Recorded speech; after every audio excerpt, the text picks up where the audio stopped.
AI आने के बाद बेरोज़गारी बढ़ने की बात कही जा रही थी, लेकिन 2 साल का रिकॉर्ड देखें तो रोज़गार बढ़े हैं और बड़े पैमाने पे इस बात को लेकर के चर्चा भी हो रही है।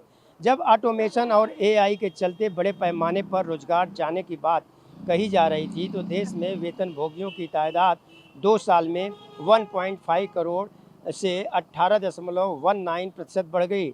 अब देश में कुल 9.83 करोड़ वेतनभोगी हैं। 2 साल पहले यह संख्या 8.38 करोड़ थी।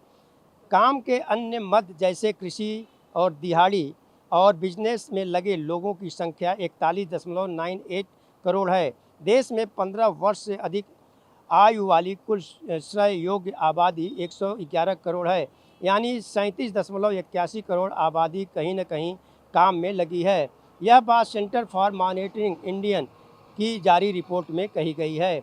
2 साल में महिलाओं की वर्क फोर्स 35.7% बढ़कर 67 लाख हो चुकी है। यह बढ़ी हुई संख्या ज़्यादातर नियमित वेतन वाली नौकरियों में शिफ्ट हुई हैं, यानी 2 साल में पुरुषों की तुलना में महिलाओं को ज़्यादा रोजगार मिला है। जानकारों का ये भी कहना है कि वर्क प्लेस पर लैंगिक असमानता को दूर करने के लिए हो रहे प्रयासों के चलते वुमन वर्कफोर्स में यह अप्रत्याशित वृद्धि देखने को मिला है। देश में वेतनभोगियों में अभी महिलाओं की हिस्सेदारी केवल 11% ही है, यानी बढ़ने से रफ्तार इससे कहीं ज़्यादा है।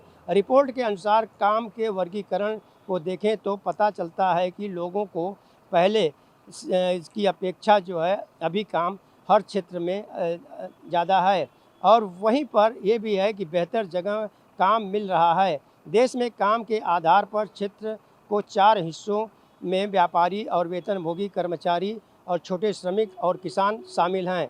तो मैं आपको बताना चाहूँगा कि जहाँ एक तरफ एआई जो आया था तो उस दौरान ये कयास लगाए जा रहे थे कि कहीं न कहीं देखा जाए तो बेरोज़गारी का शुमार जो है बहुत बड़े पैमाने पे फैलेगा।